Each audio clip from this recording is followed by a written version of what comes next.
હાલો મિત્રો, કેમ છો બધા? તો મજામાં જશો તો આપણે બધા મિત્રોને પહેલાં તો જય માતાજી. તો આપણે ચા પાણી કરી લીધા છે, સવારના 6 વાગ્યા છે. તો આપણે હવે શું કામ કરવાનું છે એ તમને આગળ બતાવશું મિત્રો. તો જોઈ શકો છો તો બધા સવારમાં બેઠા છે. સવારમાં પણ થોડો વરસાદ ચાલુ થઈ ગયો છે મિત્રો. તો બધા રહેજો અમારા બ્લોકમાં. સવારમાં જુઓ વરસાદ, તમને મેં બહાર નીકળીને બતાવ્યો નતો તો ચા પીધી હતી. તો અત્યારે વરસાદ ચાલુ થઈ ગયો મિત્રો. તો જોઈ શકો છો થોડો થોડો બધો વરસાદ ચાલુ છે. અને અમે આવી ગયા છે ઉંદર કાકા.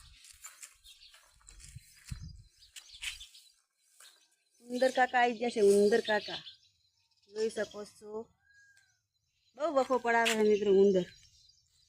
ખેતરમાં બધું લુગડા કાતરી નાખે પણ બધું કોઈ વસ્તુ નથી રાખતા. તો એમની પણ દવા કરી છે જુઓ. તો સવારમાં વરસાદ ચાલુ રહી ગયો તો બને રહેજો, આગળ બતાવશું શું કામ કરીએ છીએ. મિત્રો આપણે આવી ગયા છીએ વાસણ ઘસવા. તો જુઓ આપણે વાસણ ઘસવાના છે. અને પહેલી તો તમને એક જગ્યા બતાવી દઉં, પછી આપણે વાસણ ઘસીએ. ચાલો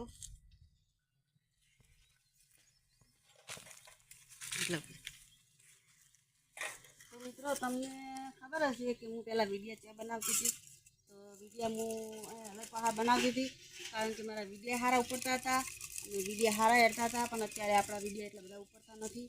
તો મિત્રો હાલડે મારા વિડીયો સારા ઉપડતા હતા અને કેરનો વિડીયો આવતો હતો ને તો બહુ સરસ હેડતો હતો વિડીયો. તો અત્યારે કેર છે ને તે હોય હતી, તો આ જગ્યાએ હતી તો કાઢી નાખી છે. અને આ જગ્યાએ પાછી નાખી છે એટલે પગડી ગઈ છે. તો કારણ કે હવે છે ને ખડ થઈ ગયું છે અને બીક બહુ લાગે છે. એટલે હું કે ગોગા બાપા રહે મિત્રો તો બીક લાગે છે. ચાલો હાલો મળીએ આગળ વિડીયોમાં. તો આપણે આવી ગયા છે નીંદવા. તો નીંદવા આવી ગયા છે પણ આપણને પગ પાક્યો છે. તો પાટો બાંધી લીધો છે. તો હવે કામ કરવાનું, કારણ કે આમાં જીંદગીનો મસરી આવે ને એટલે કહે ને એટલે આપણે આ પગ પાકે છે. તો કારણ કે આપણે નીંદવા આવી ગયા છે તો આપણે છે ને આ ખડ લેવાનું છે. તો આ બહુ ખડ થાય છે, સેલ પપુટા થાય, સેલ પપુટા કહેવાય આને. તો આ ખડ બહુ થાય છે. તો આપણે નીંદવાનું ચાલુ છે, કારણ કે આપણે ઘરના નીંદીએ છીએ. તો અમે 2 જણા જ નીંદીએ છીએ. તો જોઈ શકો છો મગફળી કેવી છે જો. આ છે મારી મગફળી. તો નીંદવાનું ચાલુ છે.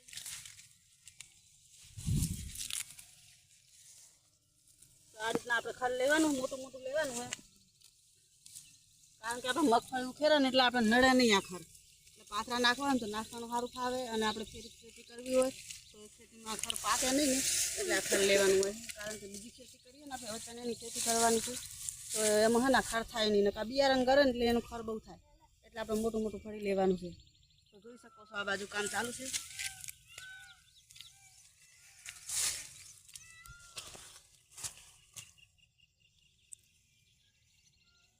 હું તો પણ હે ને ન્યાદું છું તો મન જવાના છે, કારણ કે દુખે છે પગ બહુ. તો હાલો મળીએ બીજા બ્લોકમાં. તો ગાઈસ આપણે ખેતરમાં ગયા હતા તો વરસાદ આવી ગયો જુઓ. તો ઘરે આવતા રહ્યા તો આપણે સોનનું દોરી ઉપાડ્યું છે માથે. તો આપણે હવે સોન લઈ લઈએ, કારણ કે વરસાદનું નેદાય નહીં. તો સોન ભરવા આવી ગયા છીએ. અમારે શેઠાની કાયમ ભરે પણ આજ તો આપણો વારો આવ્યો, કાલનો આવ્યા નથી એટલે. તો બના રહેજો અમારા વિડીયોમાં, આપણે સોન ભરી લઈએ. આટલેથી આપણે બ્લોગ કરીએ છીએ પૂરો. અને મિત્રો નવા હોય તો લાઈક, કોમેન્ટ, સબસ્ક્રાઈબ કરવાનું ભૂલતા નહીં. અને અમારા વિડીયો આવા આવતા રહે છે તો મિત્રો જરૂરથી સપોર્ટ કરજો. અને બધા મિત્રોને બાય બાય, બાય બાય.